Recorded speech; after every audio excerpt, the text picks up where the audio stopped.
যারা আওয়ামী লীগ করে তারা আওয়ামী লীগ হিসেবে থাকাটাই বাংলাদেশের জন্য নিরাপদ, এবং যারা ভাবছে এটা থাকবে না, আওয়ামী লীগ বিলুপ্ত হয়ে যাবে, তারা হলো গাধা। গাছ হয়ে থাকে গাধা। এটা কখনোই হবে না। হ্যাঁ, আওয়ামী লীগের অপরাধ তো জামাত ইসলামের অপরাধের চেয়ে বেশি না।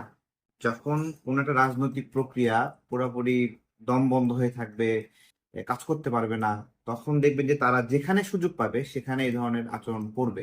যখন শেখ হাসিনা শাসন আমল চলছিল, সেই সময়ে দেখবেন যে বাংলাদেশে বিরোধী রাজনীতি যারা বিশ্বের বিভিন্ন দেশে তারা শেখ হাসিনা সফরের সময় বাধাগ্রস্ত করেছিল। তো এইটা বর্তমান সময়েও আওয়ামী লীগ বাংলাদেশে কথা বলতে পারছে না, বা তাদের কাজ করার স্পেস নাই, নিষিদ্ধ। তো ওই জায়গা থেকে বাংলাদেশের বাহিরে যে সকল প্রতিনিধিরা যাচ্ছে, তারা ওইভাবে বাধাগ্রস্ত হচ্ছে, ডিম খাচ্ছে, এই বিষয়গুলো। এটা রাজনীতি একটা সামাজিক চুক্তি, সামাজিক বন্দোবস্ত। যখন কোন একটা রাজনৈতিক প্রক্রিয়া পুরোপুরি দম বন্ধ হয়ে থাকবে, কাজ করতে পারবে না, তখন দেখবেন যে তারা যেখানে সুযোগ পাবে সেখানে এই ধরনের আচরণ করবে। তো এটা কিভাবে বন্ধ হবে? এটা বন্ধ হওয়ার আপাতত কোনো উপায় দেখতেছি না। এবং যত আওয়ামী লীগ বাংলাদেশের এনভায়রনমেন্টে যত সংকটে পড়বে, বাহিরের এনভায়রনমেন্টে যেখানে তারা স্পেস পাবে, তারা এই ধরনের ঘটনা ঘটবে।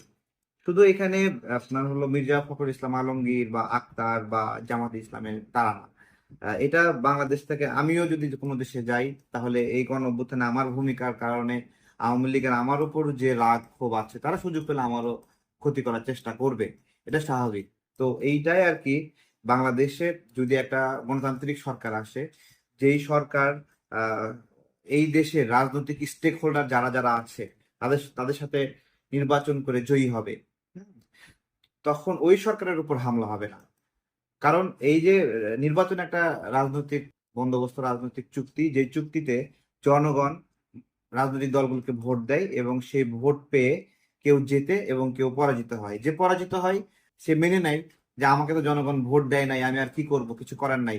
কিন্তু এই যে জনগণের একটা ম্যান্ডেটের বিষয় সেই জায়গাতে, এবং সামনের ইলেকশনে যদি আওয়ামী লীগ স্পেস না পায়, একদমই স্পেস না পায়, তাহলে এই যে বাহিরে ডিম ছোড়ার কালচার, এই ডিম ছোড়ার পরিবর্তে ইট পাটকেল ছোড়ার ঘটনাও ঘটতে পারে, যদি তারা বাংলাদেশে রাজনীতি করার স্পেস না পায়। তারা তাদের রাজনৈতিক প্রক্রিয়া শেষ করে দিবে না। ধরেন আমরা চাই শেষ করে দেখ, আমরা চাই আওয়ামী লীগ আর না দাঁড়াক, আমরা চাই আওয়ামী লীগের পুনর্বাসন না হোক, কিন্তু আওয়ামী লীগ কি চায় যে তারা বন্ধ হয়ে যাক, তারা বিলুপ্ত হয়ে যাক? আমি ওটাই বলছিলাম যে 100 জন আওয়ামী লীগ নেতা তো পদত্যাগ করেনি। তাহলে তার মানে কি, তারা যারা আওয়ামী লীগ ছিল তারা আওয়ামী লীগ হিসেবে আছে, তারা ফাংশন করছে, হয়তো কাজ করতে পারছে না। ঠিক আছে, এই ডিম মেরে ফেলছে, আমরা নিন্দা জানাই। এ ধরনের ঘটনা বিশ্বের দরবারে আমাদের সম্মানটা বাড়ায় না। এবং আমেরিকাতে যে সকল প্রবাসী নাগরিকরা আমাদের বাংলাদেশের পক্ষ থেকে থাকে, যখন রাজনৈতিক ক্লাসটা আমেরিকাতে হয়, হ্যাঁ, আমাদের দলীয় ক্লাসটা ওই পর্যায়ে ছড়ায়, তখন ওইখানে যে সকল প্রবাসী ভাইরা আছেন তাদের জীবন চালনে একটা সমস্যা হয়ে যায়, তাদের প্রতি মানুষের নেগেটিভ দৃষ্টিভঙ্গি হয়। তো এই জায়গা থেকে রাজনৈতিক দল সমূহের প্রতি আমাদের আহ্বান যে সবাইকে সহনশীল হতে হবে, আমাদেরকেও সহনশীল হতে হবে, আমাদেরকেও মানবিক হতে হবে।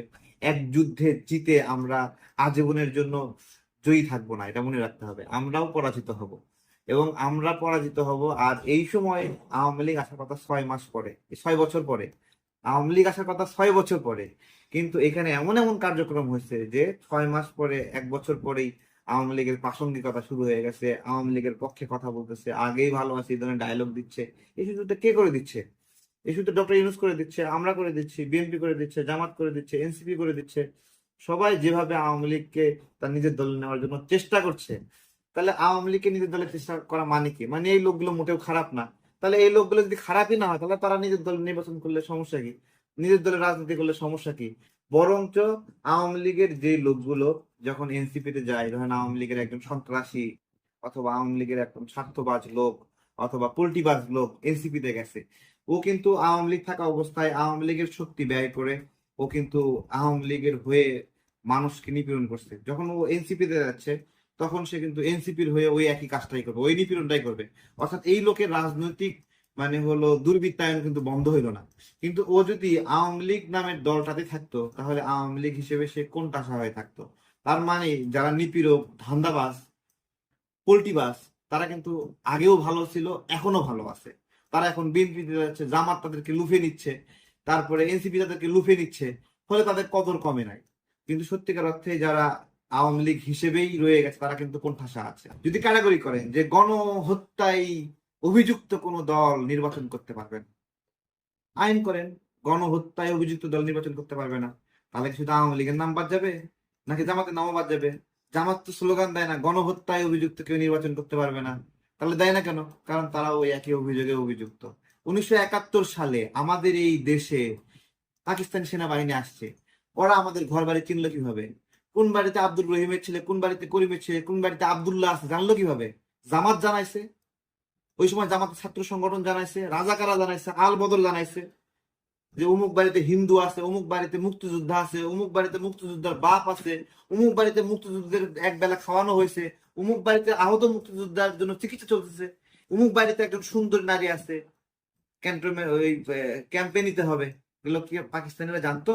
জানাইছে কে? জানাইছে এটা কে? তো যারা জানাইছে তারা বাংলাদেশের রাজনীতিতে প্রাসঙ্গিক, আর অন্যরা অপ্রাসঙ্গিক। বিচার এক পাল্লায় করতে হবে। সময়ের পরিবর্তনে বিচারের পাল্লা হালকা হয় কেন?